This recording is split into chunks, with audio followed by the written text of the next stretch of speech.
बंधुवर पीयूषवाणी के भाग वीडियो के माध्यम से आप सभी की सेवा में समय समय पर प्रसारित करने की कोशिश करेंगे। गुरु भगवान की दया और कृपा से यह सब संभव हो सकता है। यदि आपने अभी तक इस चैनल को लाइक सब्सक्राइब न किया हो तो कृपया करने की कृपा करें और कमेंट करके ये अवश्य बताएं कि आपको ये वीडियो और प्रयास कैसा लगा। जय श्री राम।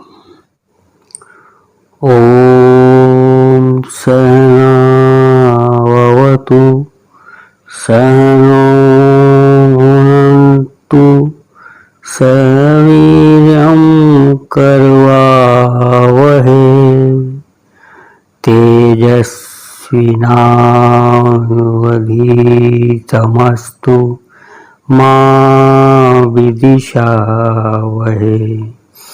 ओम शांति शांति शांति। हे परम पिता परमात्मन, ये ब्रह्म विद्या हम गुरु शिष्य दोनों की रक्षा करे। हम दोनों ही इसमें आनंद प्राप्त करें। ये हम दोनों को वीर्यवान शक्तिवान बनावे। ये हम दोनों को तेजस्वी बनावे।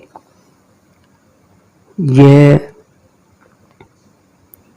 अध्ययन हम दोनों के लिए सफल हो। अध्ययन में मानव शरीर से भूल हो जाती है। इस कारण हम एक दूसरे से द्वेष न करें, परस्पर प्रेम में ही पलें, पोषित हों और बढ़ें। गृह स्वामी का कर्तव्य 30/8/1935 9:15 बजे रात को एक भाई को आपने गृहस्थ धर्म का कर्तव्य समझाया।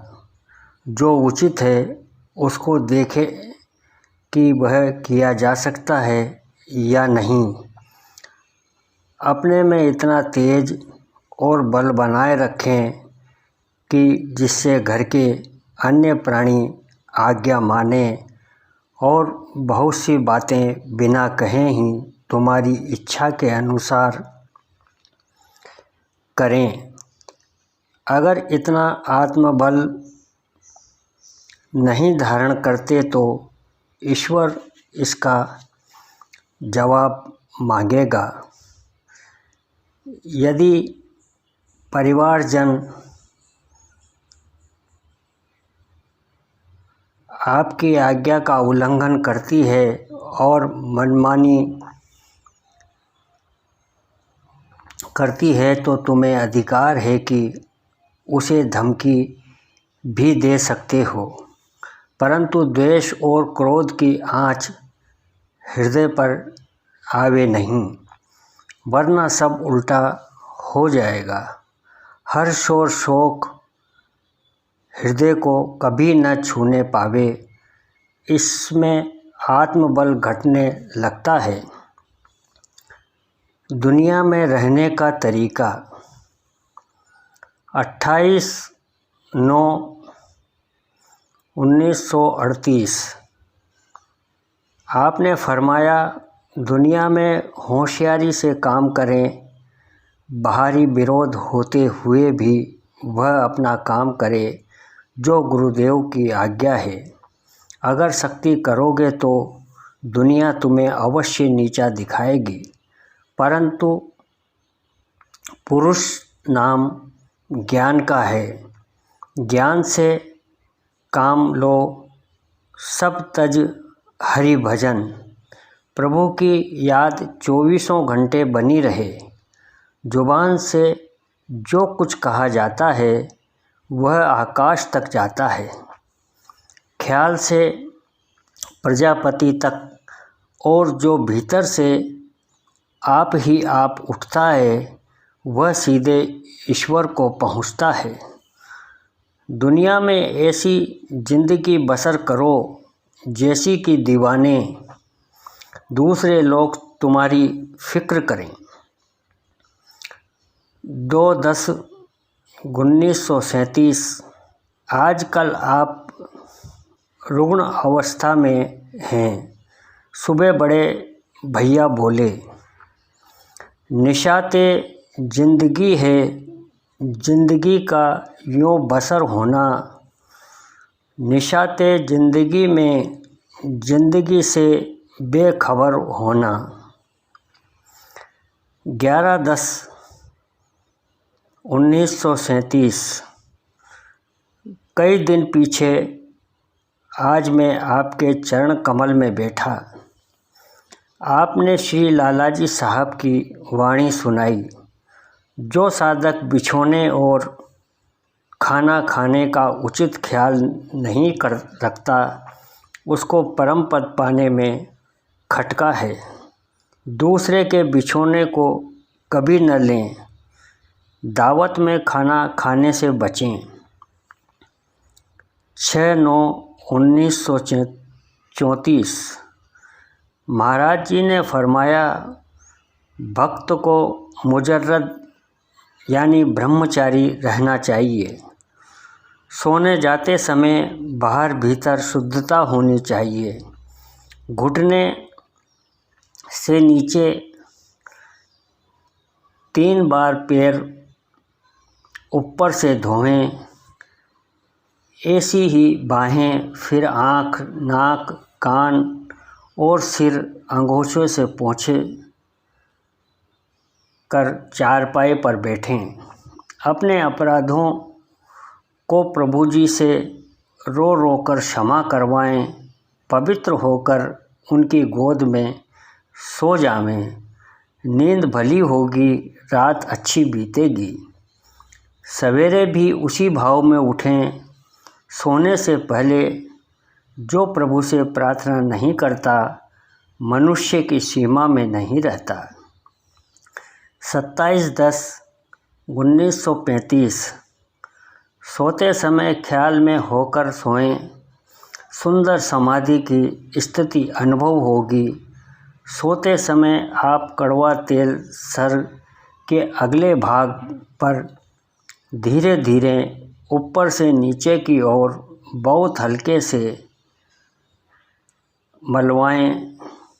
इससे दिमाग में ठंडक आवेगी और तरी रहेगी। 28/6/1934।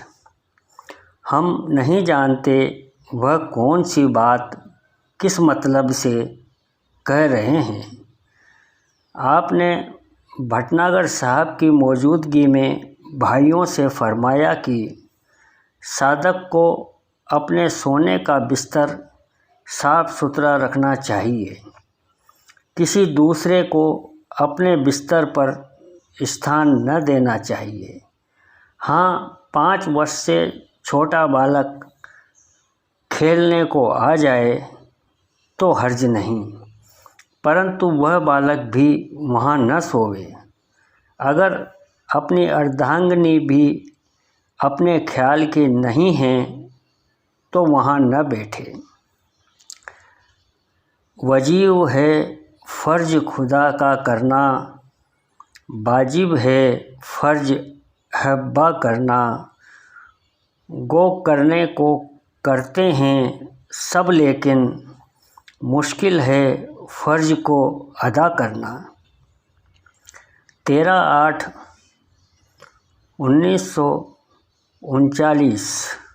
रात्रि में विश्राम का समय नहीं है। उस समय गुरुदेव भक्त जनों को जब वह निद्रा में होते हैं तवज्जो देते हैं। रात्रि ही तालीम का समय है। जो ईश्वर के ध्यान बिना गहरी नींद में सोता है उसके पास जाकर गुरुदेव की तवज्जो लौट आती है।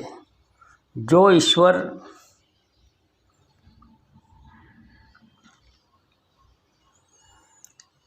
के ध्यान में विश्राम करता है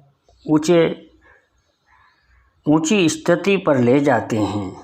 ध्यान में सोने और न सोने की पहचान यह है कि शरीर हल्का है या भारी। जिनको तालीम की इजाज़त है उनकी गुरुदेव विशेष रूप से निगरानी रखते हैं। वे उनके सज्ञान बालक हैं, बाकी छोटे बालक हैं।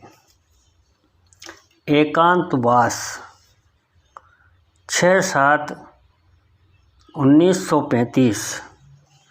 आज शाम को आपने बाहर बैठे फरमाया कि राजयोगी को 91 साल अपने हाथ से खाना बनाकर खाने को कहा है।